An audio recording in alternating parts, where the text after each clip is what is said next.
जय हिंद मेरे दोस्त। अगर आप रेलवे टेक्नीशियन से संबंधित कोई भी इंफॉर्मेशन चाहते हो, मैंने आप लोगों के लिए स्पेशल जो आपके इंपॉर्टेंस की चीजें थी वो मैंने तैयार किया है। ये टोटल 51 पेज का है। जब आप अच्छे से देखेंगे तो ये टोटल आपको क्या है 51 पेज के मिल जाएंगे। तो इसीलिए आप मेरे साथ बने रहिए। यहाँ पर देखिए ये टोटल 51 पेज का है। तो आप इसको 51 पेज पढ़िए या 7 से 8 मिनट का वीडियो होगा, आप देख लीजिए और आराम से आप चीजों को समझ जाओगे। हम बात करेंगे फॉर्म भर कौन सकता है। अगर आपने भर दिया तो सिलेबस क्या है, एग्जाम पैटर्न क्या है। अगर आप सिविल से डिप्लोमा किए हैं, इलेक्ट्रिकल से किए हैं, मैकेनिकल से किए हैं या डिप्लोमा या डिग्री यानी कि बीटेक या बीई किए हैं तो फॉर्म भर सकते हैं नहीं भर सकते, इस पर आपको हम कंफर्म बता देंगे।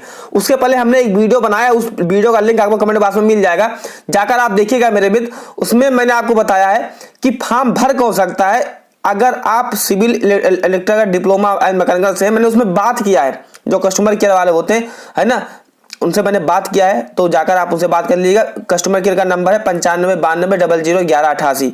आप उस खुद भी बात कर सकते हो। देखिए ये क्या है, रेलवे टेक्नीशियन जो संबंधित जो काम होते हैं वो आपको यहाँ पर मिल जाएंगे। सेकंड जो हमारा बहुत इंपॉर्टेंट चीज आता है, इसमें सैलरी का आप देख सकते हो। मेरे सैलरी आप देख लीजिए कि कितनी होती है, 29,000 रुपये होती है जो ग्रेड फर्स्ट वाली है। ग्रेड थर्ड वाली के लिए क्या है वो 19,900 है। ये सब आप क्या है यहाँ पर देख सकते हो। ये पीडीएफ में अपने Telegram channel polytechnic selection with Rajesh पर, जिस नाम से हमारा यूट्यूब चैनल बना हुआ उसी नाम से हमारा टेलीग्राम चैनल भी बना है, तो वहां पर मैं डाल दूंगा, आप पढ़ लीजिएगा। देखिए मेरे मित्र यहाँ पर देखिए एज संबंधित आप अच्छे से देख लीजिए। जो हमारा फर्स्ट वाला है उसके लिए 18 से 36 मांगा गया है। और ये क्या है जनरल वालों का एज लिखा है। अगर आप SC ST OBC से हैं, OBC से है तो 3 साल, SC एंड ST से तो 5 साल और आपको क्या ऐड करना होगा। फॉर्म कौन भर सकता है वो आपको हम हर चीज यहाँ पर बताएंगे। देखिए दोनों, अगर आप दोनों में फॉर्म भरना चाहते हैं, दोनों के लिए एलिजिबिलिटी रखते हैं तो दोनों के लिए आपको अलग से फॉर्म अप्लाई करना होगा और अलग से क्या होगा, दोनों की एग्जाम की कंडक्ट करवाया जाएगा। देखिए मेरे EBC मतलब होता है जिनकी वार्षिक आय 50,000 रुपए से कम है, वो EBC अप्लाई कर सकते हैं। यानी अगर आप अप्लाई करोगे तो आपकी जो फीस वगैरह है वो क्या है कट जाएगी। जो सीटों की संख्या घट बढ़ सकती है। मोबाइल नंबर ईमेल ID जो आप लगाइए उसे संभाल कर आपको अपने पास रखना होगा। गलत उत्तर के लिए 1/3 नेगेटिव मार्किंग है, ध्यान से आप देखते रहिए। दूसरी चीज मेरे में बात करें, जो भी अगर आप फॉर्म भर रहे हैं या भर दिए हैं तो आपका जो डिटेल्स होना चाहिए वो 10वीं, जैसे अगर आपका फादर का नेम है, मदर्स का नेम है, किसी का भी नेम है तो आपको अपने 10वीं मार्कशीट के अकॉर्डिंग आपको नेम फिल करने। चलिए नेक्स्ट बात करते हैं मेरे मित्र। यहाँ पर देखते रहिए आगे। आप कम से कम 5 वर्ष की सेवा पूरी जब करोगे, कम से कम 5 से 10 वर्ष की सेवा, तभी आप क्या ट्रांसफर के लिए अप्लाई कर सकते हो। तो इसीलिए जो भी जोन आप चूज करिए वहां पर अच्छे से देख लीजिए वैकेंसी वगैरह, और आप अपना नियरेस्ट देख लीजिए कि अगर आपका जॉब वहां पर हो जाता है। क्योंकि मुझे CRPF में नहीं करना था तो मैंने CRPF का छोड़ दिया है ना। तो इसीलिए क्या है, आप को ऐसा कोई जॉब चाहिए जिसमें आपका हो जाता है तभी आप अप्लाई करिए और उसी जोन में अप्लाई करिए। फॉर्म भरने के लिए भारत का नागरिक होना चाहिए एंड दोनों के लिए 18 से क्या 33, इसके लिए थर्ड वाले के लिए, उसके लिए 18 से 36 मांगा जाएगा। मैंने उम्र की जो सीमा था उन्हें उसे बता दिया। पीडीएफ में अपने Telegram channel selection with Rajesh पर डाल दूंगा, तो वहां पर आप पढ़ सकते हो मेरे मित्र। देखिए अगर आप EBC अप्लाई करते हो तो आपकी जो जनरल या OBC से हो EBC अप्लाई करते हो तो जो आपका फीस है वो 500 की अपेक्षा 250 रुपए हो जाएगी। और वो 250 रुपए क्या हो जाएगी, वापस आ जाएगी। यानी जब आप CBT में बैठेंगे कंप्यूटर बेस्ड टेस्ट में, देखिए इसमें एग्जाम पैटर्न में बहुत बड़ा बदलाव हुआ है, वो आगे हम समझेंगे। देखिए मेरे मित्र, अगर आप फॉर्म भरते हो तो अगर आप EBC लगाते हो या SC एंड ST से हो, SC एंड ST के लिए ऑलरेडी 250 रुपए है। लेकिन अगर आप OBC लगा दे, OBC हो या जनरल से हो, EBC अगर आप फिल कर दोगे तो आपका पैसा तो कट जाएगा, 250 रुपए बचेगा। लेकिन बेटर होगा मेरे मित्र आप EBC मत लगाइए, क्योंकि अगर आप DB के टाइम पर अपना डॉक्यूमेंट नहीं दे पाओगे तो आप बाहर कर दिए जाओगे। देखिए मेरे मित्र, तो इसीलिए बेटर होगा कि आप 500 रुपए दीजिए। जब आप CBT 1 में बैठेंगे तो आपका 400 रुपए रिटर्न हो जाएगा। और अगर आप EBC लगाते हो SC एंड ST से हो तो आपका 250 रुपए टोटल रिटर्न हो जाएगा। यानी कि जनरल OBC का 100 रुपए काटा जाएगा एंड जो EBC कैंडिडेट है SC ST वालों का कोई रुपया नहीं काटा जाएगा, फुल फीस उनकी रिफंड कर दी जाएगी। यहाँ पर देखिए मेरे EBC के लिए कुछ कंडीशंस हैं, आप यहाँ पर देख लीजिए। जो मैंने बताया कि 50,000 से कम होना चाहिए तभी आप भर सकते हो। परीक्षा शुल्क CBT में अगर आप भाग लेते हो, पार्टिसिपेट करते हो, भीड़ को कम करने के लिए ऐसा करते हैं ये लोग। तो आप क्या आपकी आरआरबी करती है तो इसके लिए आपका जो पैसा वो वापस हो जाएगा। अच्छा, डीबी के दौरान जो आपका मूल प्रमाण पत्र है ईबीसी का वो मांगा जाएगा, तो ध्यान रखिएगा। यहाँ पर बहुत इंपॉर्टेंट चीजें यहाँ पर लिखी हुई हैं, अगर आप हल्के में नहीं लेना है कोई भी चीज। देखिए आपको पता है कि रेलवे हो या एलपी हो टेक्नीशियन हो, इसमें आंख की बहुत इंपॉर्टेंस होती है, तो आंख आप फिजिकली फिट होना चाहिए। कंप्यूटर टेस्ट समझते हैं मेरे मित्र, तो इसमें आपकी दोनों एग्जाम के लिए अलग अलग सिलेबस है, दोनों के लिए अलग अलग एग्जाम होगा, तो हर चीज में अलग अलग है। लेकिन जो नंबर ऑफ क्वेश्चन है, मार्क्स है एंड निगेटिव मार्किंग सभी के लिए सेम है। यानी निगेटिव मार्किंग बात करें तो दोनों में जो निगेटिव मार्किंग है वो 1/3 ही है, एंड थोड़ा सा सिलेबस चेंज है, बहुत ज्यादा इसमें नहीं है। अच्छा, इसमें पहले क्या होता था, जैसे एलपी में अभी क्या है, एलपी में क्या है 2 एग्जाम्स होते हैं। एलपी में आपके क्या होता है मेरे मित्र, CBT 1 होता है एंड CBT 2 होता है। लेकिन 2018 में जब वैकेंसी आई थी आपकी जो टेक्नीशियन की, उसमें भी 2 एग्जाम हुआ था। लेकिन इस बार एग्जाम आपका चेंज कर दिया गया है। पैटर्न क्या है, फॉर्म भर दीजिए, CBT एक ही होगा, कंप्यूटर बेस्ड टेस्ट जो आपका होगा वो एक ही यहाँ पर होने वाला है। फिर आपका डीबी हो जाएगा, फिर आपका मेडिकल होगा, फिर आपकी ज्वाइनिंग हो जाएगी। 3 स्टेज है, CBT, फिर आपका क्या होगा डीबी होगा, फिर आपका क्या हो जाएगा मेडिकल हो जाएगा। बस यही इसके प्रोसेस है। इसमें क्या है, सीधी सी बात है, अगर 1 से अधिक शिफ्टों में होगा तो आपको नामिनेशन की प्रक्रिया होती है जो होगी। देखिए 90 मिनट आपको इसमें समय मिलने वाला है, 90 मिनट 100 क्वेश्चन, ये दोनों के लिए सेम ही है। और 1/3 क्या है, इसमें निगेटिव मार्किंग है। सामान्य के कारण मतलब होता है कि नॉर्मलाइजेशन आपका होगा, शिफ्टों से अधिक होगा। तो बहुत सारे बच्चे इसमें अप्लाई करेंगे तो इसमें कई शिफ्टों में होगा तो नॉर्मलाइजेशन होगा ही। देखिए जीके का है सामान्य बुद्धि यानी कि तर्क, जिसे हम आप देख सकते हो, जो जिसे हम कहते हैं कि रीजनिंग कहते हैं हिंदी में, इंग्लिश में रीजनिंग हो गया। फिर आपका कंप्यूटर हो जाएगा यहाँ पर। फिर क्या है मेरे मित्र, यहाँ पर आपको साइंस हो जाएंगे। इसको आप इसके साथ लेना होगा, मैं रोक दे रहा हूँ, आप इसके साथ ले सकते हो। दोनों के लिए आप देख सकते हो यहाँ पर जो आपका टेक्नीशियन ग्रेड फर्स्ट है उसका आप देख लीजिए। जीके से संबंधित आपके 10 क्वेश्चन रहेंगे, 10 नंबर के रहेंगे।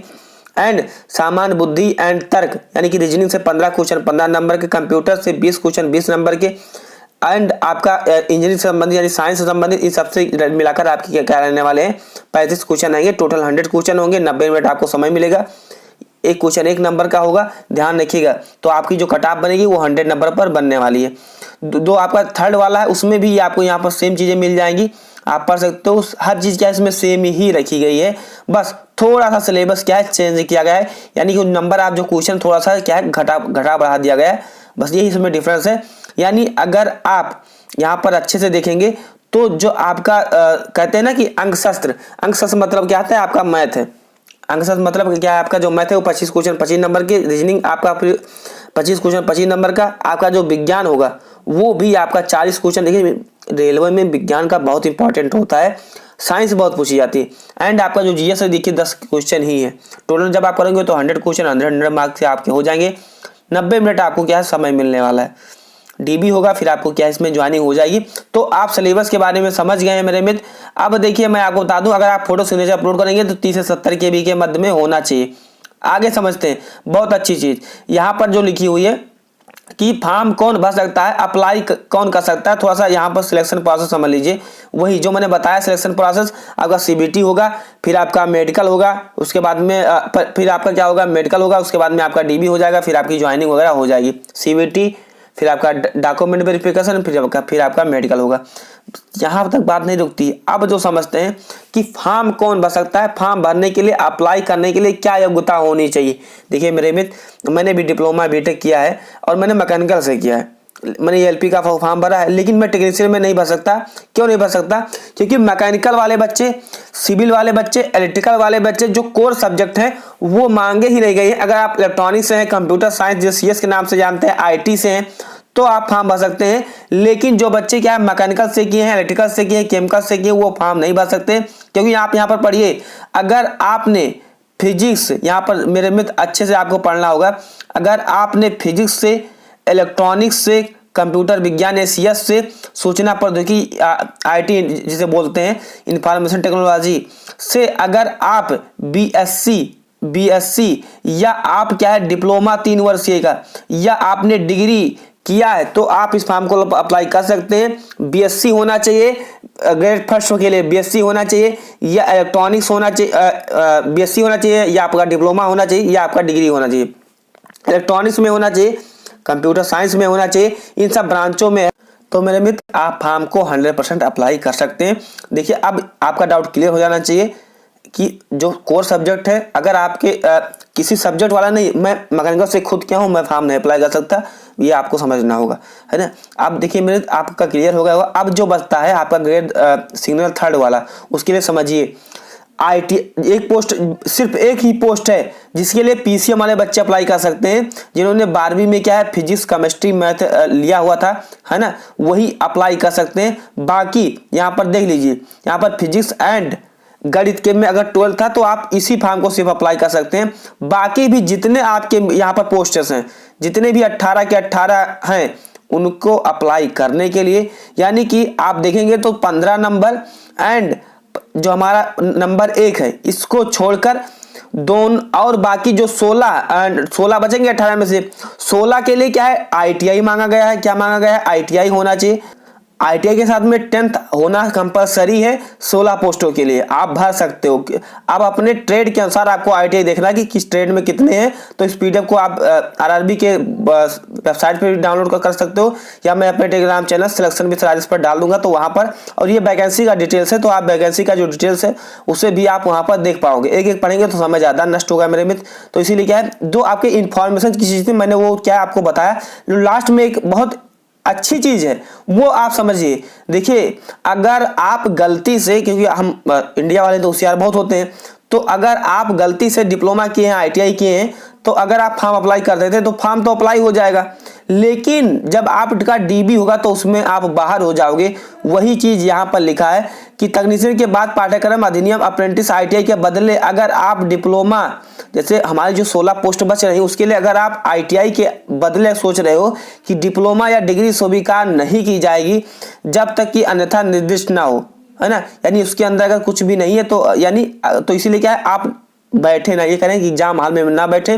अगर आपके पास ITI है तो 16 पोस्ट वाली जो है वही आपको अप्लाई करना है। 12th में PCM है तो आपकी 15 नंबर उसको अप्लाई करना है।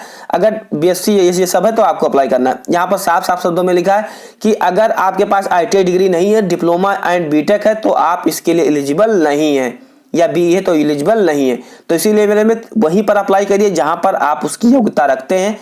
तो मेरे मित्र, क्योंकि आप अप्लाई कर देंगे, आप CBT में अच्छे मार्क्स ले आएंगे, लेकिन आप फाइनल में बाहर हो जाए तो इससे बेटर है किसी का एक सीट मत छीनिए, वही बेटर होगा। तो अगर आप कहीं पर जैसे ग्रेजुएट मांगा जा रहा है तो उसके लिए भी कुछ इंस्ट्रक्शन यहाँ पर दिए हुए हैं। अप्रेंटिस के बदले ग्रेजुएट अप्रेंटिस स्वीकार नहीं किया जाएगा।